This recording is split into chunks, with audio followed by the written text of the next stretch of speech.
Thank goodness that you are not afraid to go where very few dare to, and that is to point out the hypocrisy and perfidy of Ed Koch. You know, I can't understand how people, after 12 years of this hypocrite, and hearing him a couple of years on the radio, cannot see through his hypocrisy. It seems the majority of people are either pathetically naive or just incredibly stupid. It doesn't surprise me that Ed Koch should be a hypocrite when it comes to a hater like Jesse Jackson.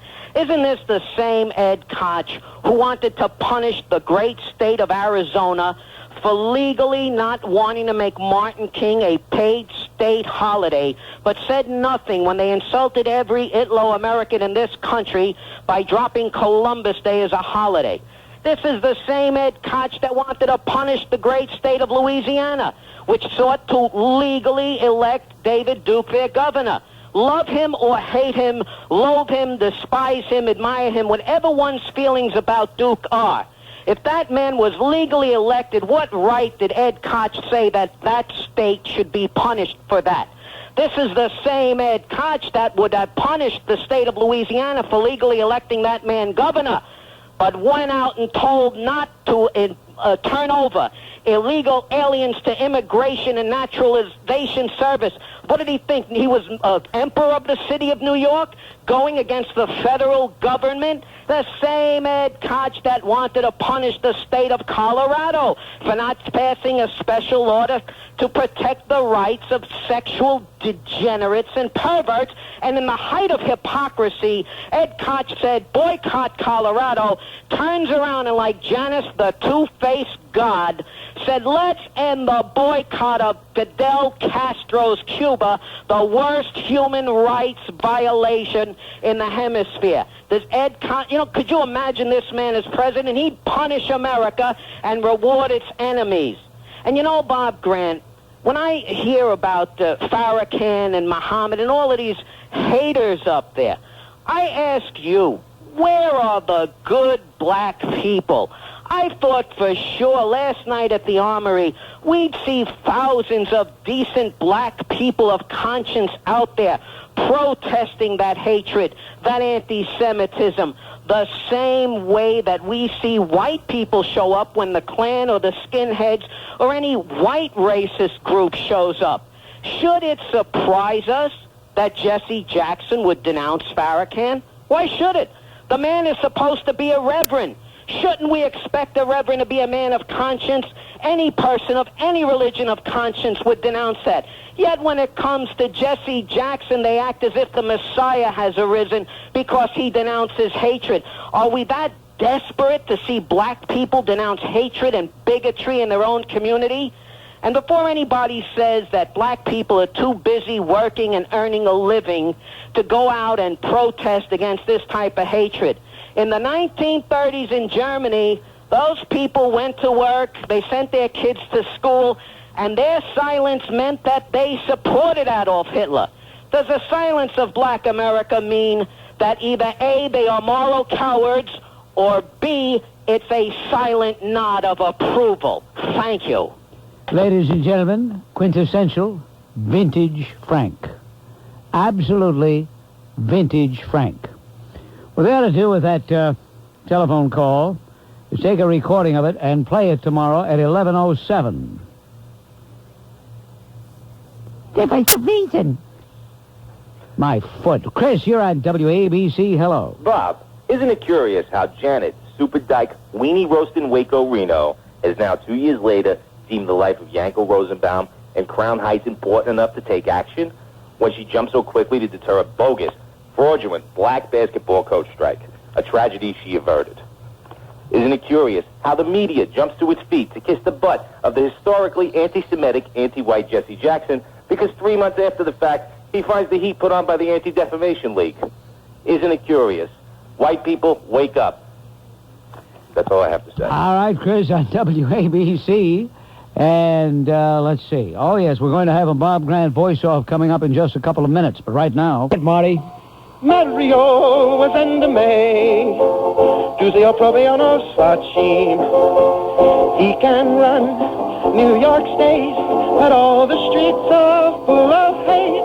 When he comes to town, here is what we say. Mario was in the May. Giuseppe Proviano Sachin. Mario, Mario, Mario.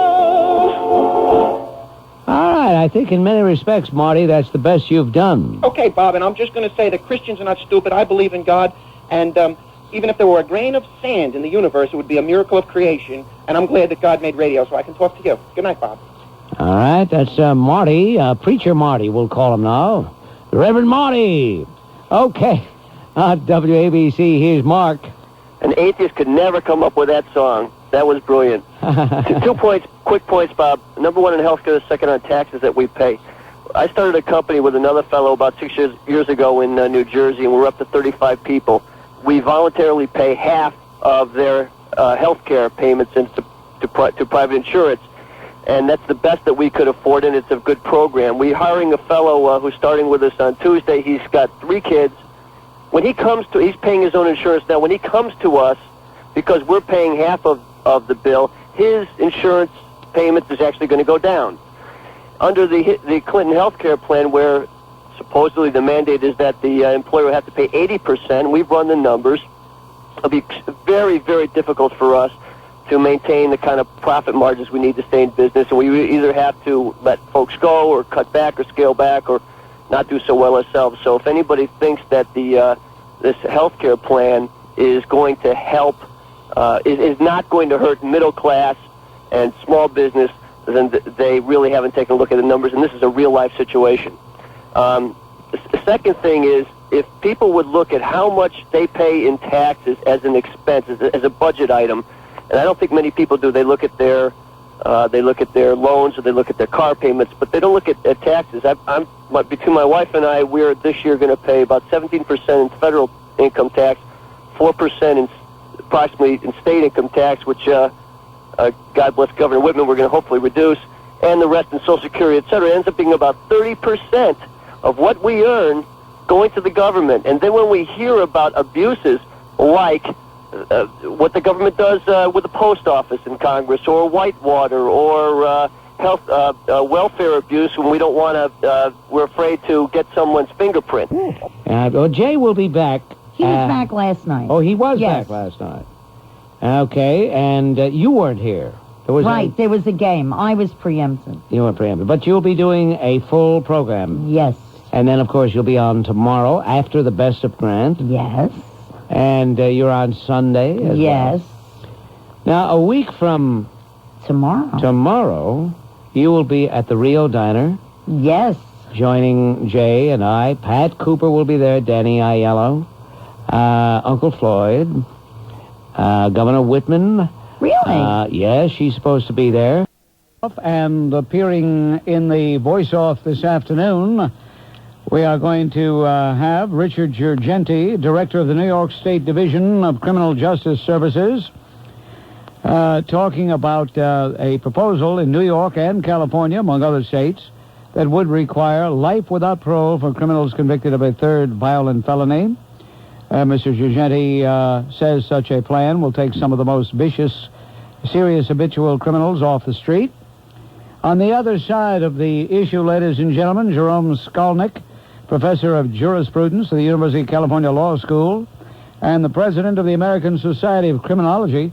Professor, you don't like the so-called 3 strikes and you're out plan. Why not? Well, I certainly don't like the California plan. I'm not really that familiar with the New York plan, and I have some questions for Mr. Girgenti on that.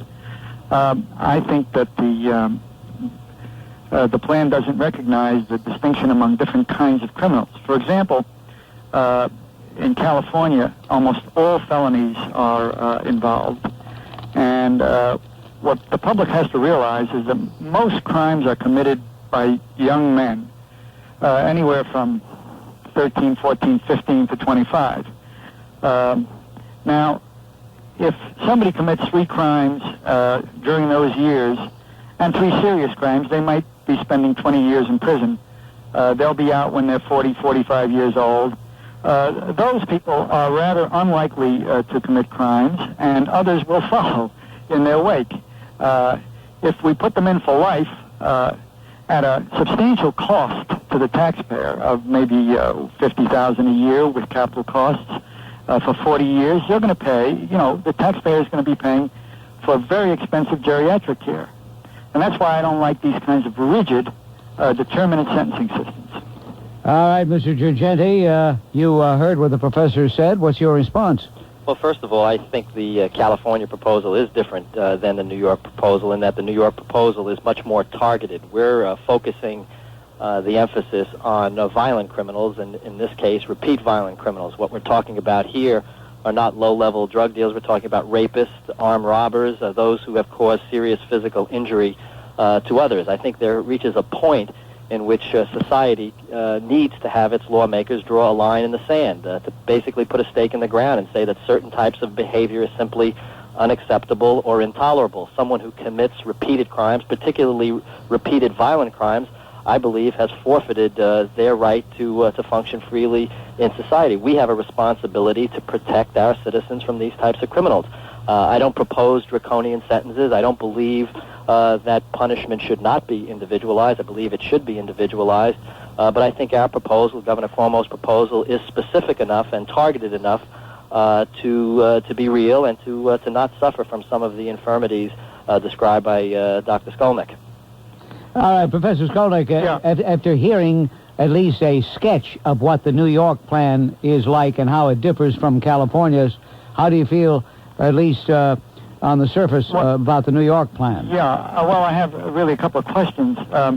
First of all, as to violent felonies, I am as concerned for public safety as Mr. Girgenti is, and what I worry about is what happens up the road. Now, he mentioned, for example, armed robberies. Well, somebody who commits 3 convenience store robberies when they're 18, 19, and 20 years old would now be put away for how many years, Mr. Girgenti? This is life without parole. No, I don't mean that. I mean under your present New York sentencing system. Present New York sentencing system, someone who has committed 3 armed violent or any type of 3 violent felony, on an average, it's very hard to give you, for one crime. On an average, might serve a total of 8 or 9 years. Well, see, that's too low. In California, if somebody who does 3 armed robberies would be away for... Suppose you see, there's a middle ground. I mean, you could put them away for 20 years or 25 years. Someone who commits those crimes, and I think you'll agree with me, Mr. Girgenti, that most crimes are committed by people between 13 and 25. I mean, the statistics are very clear on that. That's true, but you have to understand where we're coming from on this proposal. I mean, first of all, someone who is, now we're talking about someone who's convicted 3 times of a violent felony offense. Now, based upon it, I spent 17 years in the DA's office in Manhattan. Based upon my experience, anyone who's been convicted 3 times of a violent felony offense has probably 2, 3, or 4 times as many arrests for those types of crimes and similar types of crimes. Beyond that, I think anyone who's been in the field, police officers and prosecutors alike, would probably assume that that person has probably committed dozens, if not hundreds, of those types of crimes. You're now escalating it from 3 to maybe hundreds. I mean, that's hypothetical. Let's put it this way. Someone who... Well, I think that's the practical experience of anyone who's been in the business of law enforcement. Well, that's not quite true. I mean, the American Correctional Officers Association has just come out against 3 strikes and you're out. So many prosecutors are against it in California. So that's just simply not the case. But let's see if we can have a rational discussion about this. Well, I think it is a rational discussion. If I disagree with you, I hope you won't consider it irrational. No, but let's, instead of talking about, what you've now done is said, we have 3 convictions, therefore we have 300 occurrences. We don't know that. We know we have... Well, I don't know how much time you've ever spent in the courts or how much time you've spent with police officers or prosecutors, but I can assure you that someone who is convicted of 3 violent felony offenses, we're talking about someone who's convicted of 3 rapes, 3 armed robberies, 3 attempted murders. I think that the persons who would be convicted under our system of those types of offenses, I think it is a very safe assumption. It draws... they are dangerous people, I agree with you. Well, okay. The real issue that we're talking about is whether we should impose a rigid, determinate system that will put them in for life. those same people may not be very dangerous when they're 50 years old. Professor, And they may live to be 80, 85 years old. Professor, We're going to have the most expensive geriatric care in the world. Professor, what about the priority of putting the security or the safety of society ahead of other factors? Once a miscreant serves notice on society that he is dangerous, that he is violent, that he is hell-bent on criminality, what is society supposed to do? I think we ought to put him away for an indeterminate period, and maybe let him out after 20, 25 years. We're talking about young people. Now, the money that we're going to spend on keeping that 45-year-old in for another 40 years can be used for crime prevention. You're not preventing crime when you keep them in from the ages of 50 to 80, which is what this requires. This is a totally rigid system that is going to undermine crime prevention. It is not going to increase public safety. It's going to increase political popularity. That's the only reason for this. All right, how about that, Mr. Giorgetti? Well, I think you do a couple of things. I think, first of all, I think you send a very strong message that society and its lawmakers are no longer going to tolerate this kind of behavior. I think that if there's any hope that you can educate through the law by sending that kind of a message, hopefully you will deter others. Can I just answer that one? Well, let me just answer the original question. Point? I also think that it's appropriate in certain instances. You're saying, how are you going to pay for this type of proposal? I think you need to look at those who we incarcerate. There are many who are drug addicted. There are many low-level offenders. There are many first offenders who need to be given other types of opportunities, whether those are opportunities through drug treatment, education, or job training. And I think you can redirect many of those, some of whom are in our state prison system right now, to other avenues. And many of those, and I think that's a trade-off that's worth making. Well, wait a minute. You're making a distinction that's not a real distinction. I want to go to 2 points.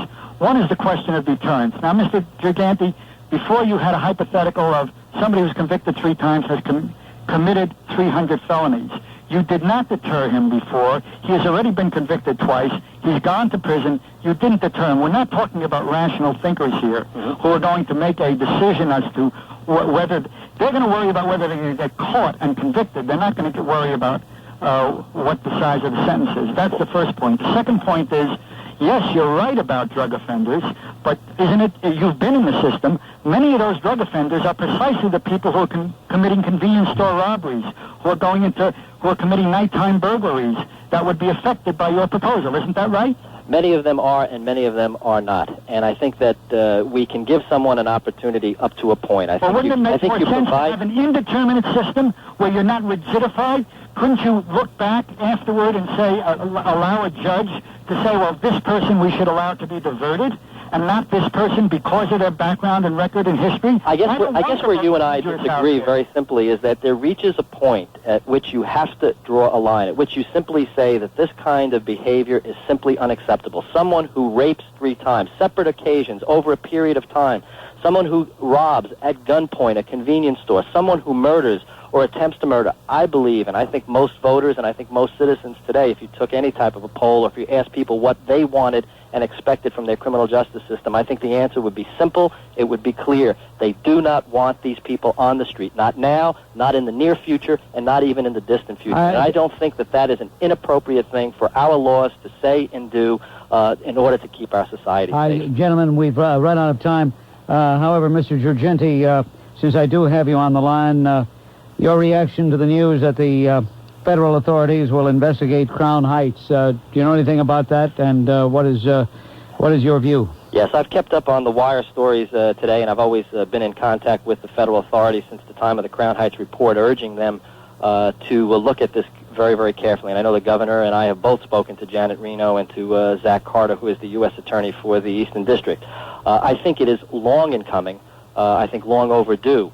It seems to me that they have made, and the entire civil rights and prosecution of those who are responsible for the murder of Yankel Rosenbaum has become a political hot potato, and I think that's quite unfortunate. I think that there has never been justice done in this particular case. I think that it's important for whatever authorities, whether it's the state authorities, the district attorney in Kings County, or the federal authorities, to have vigorously pursued those who were involved in this after the acquittal of Lemerick Nelson, and I think that that simply just has not been done. I realize there are many difficulties with the case, but that does not explain why there has not been a satisfactory explanation as what has been done since November of '92, when the jury brought back a verdict of not guilty on Lemerick Nelson. All right, Professor Jerome Skolnick of the University of California Law School, President of the American Society of Criminology. We thank you for your participation out there, calling up, talking to us from California. And, of course, Richard Girgenti, Director of the New York State Division of Criminal Justice Services.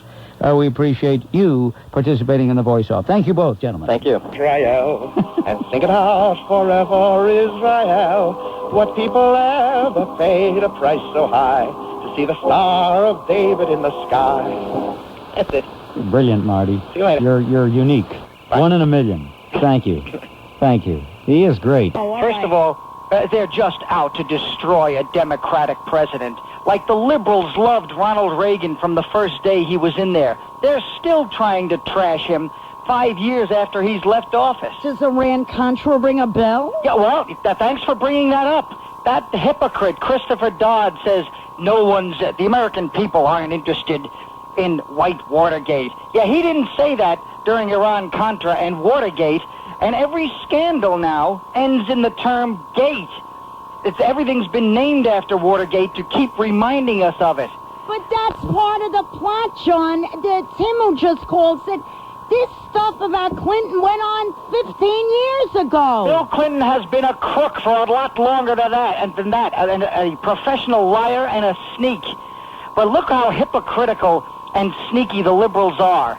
You know, when Ronald Reagan first took office, and he said that his policies would take a while to go into effect. While nothing was happening, as he said, they first called it Reaganomics. And then when it started to work and we had the greatest economic recovery in history, they couldn't call it Reaganomics anymore, so they put a new term on the success, referring to it as the decade of greed and decadence. Yeah, you're damn right. Yeah, well, it's turned out that that's a lie with all the new figures coming out, as I've pointed out to you. But you just go on and on with your insane statements like you just ignore everything that comes out, Lynn, and that's why liberals are so bankrupt. Facts mean nothing to them. Did you hear that guy criticize me after I called Bob today? He just called me a name. He didn't come up with any of his own facts. Oh, you never called anybody a name. No, I come out. You heard me on Bob today. I hit him with one fact after another. I've got the figures. But all these guys do is call you a name, and they don't come up with any retort with any factual evidence. And that's all they've been reduced to. Okay.